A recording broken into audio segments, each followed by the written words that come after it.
Laat jou geld immigreer. In hierdie video gaan ek jou wys hoe jy nog steeds in Suid-Afrika kan bly en jou geld terselfdertyd veilig kan wees.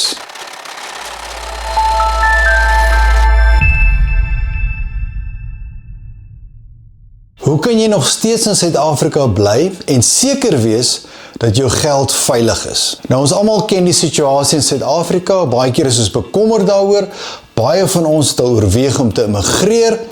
Ons sien elke dag die gate in die pad, ons hoor van Eskom, weet van load shedding, ons weet wat gebeur het met die hawens en so kan ons aangaan.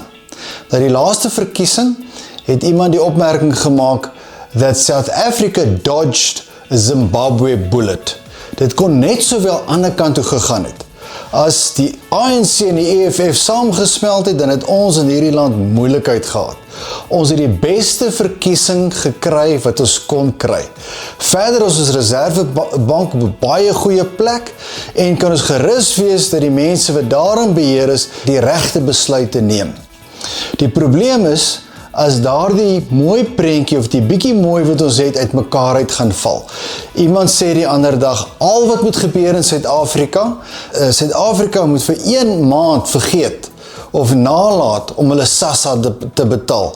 Dan sit ons met 'n groot probleem in Suid-Afrika. Die oplossing is, kry maar solank jou finansies veilig en reg.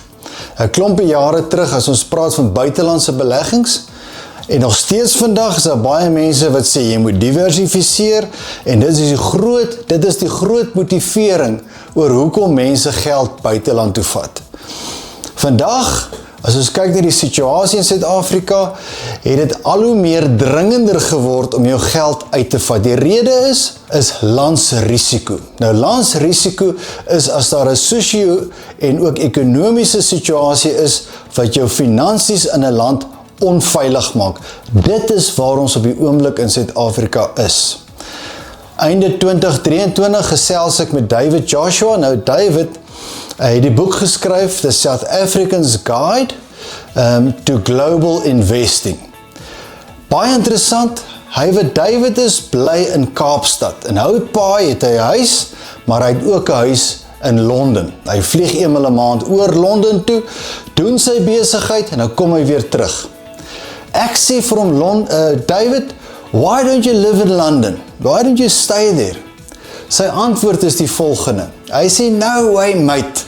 Hy sê, South Africa is the place to live, but you must have your investments in dollars. En dit is wat ons ook ons kliënte leer by Dragon Wealth.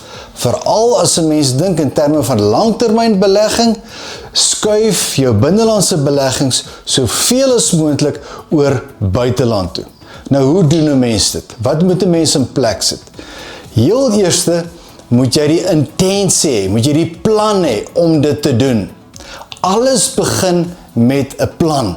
Die ander dag sê 'n kliënt vir my, you know, you must have money to invest. Toe sê ek vir hom, no, you must have a plan. Die oomblik as jy 'n plan het, begin jou kop al klaar in daardie rigting te dink. Die tweede ding wat jy moet hê is, jy moet weet hoeveel jy wil oorvat. En jy moet daardie hoeveel deel maak van jou maandelikse begroting, sodat jy elke maand 'n bietjie vir 'n bietjie kan oorvat buiteland toe. So bou jy stelselmatig aan jou buitelandse portefeulje. Die derde ding wat jy moet hê is dissipline. Jy moet vir jouself sê, daardie geld is 'n buitelandse belegging, maar is ook bedoel vir die langtermyn. Ek gaan nie elke keer as ek 'n probleem met geld terugbring nie. Daar's ander maniere wat jy kan doen om 'n krisisfonds te bou. Moenie jou buitelandse belegging jou krisisfonds maak nie. Die vierde ding wat jy moet doen is, gesels asseblief met 'n beleggingskundige. Buitelandse beleggings het baie slaggate. As jy in 'n verkeerde struktuur belê, dan kan jy baie belastingprobleme en baie fooie betaal aan die einde van die dag, wat dit vir jou en jou familie nie die moeite werd gaan maak nie. Belê jou geld oor see, laat jou geld immigreer en bly net waar jy wil. Suid-Afrika is 'n wonderlike land. As dit is waar jy wil bly vir altyd, soos baie van ons, doen dit, maar maak jou geld veilig.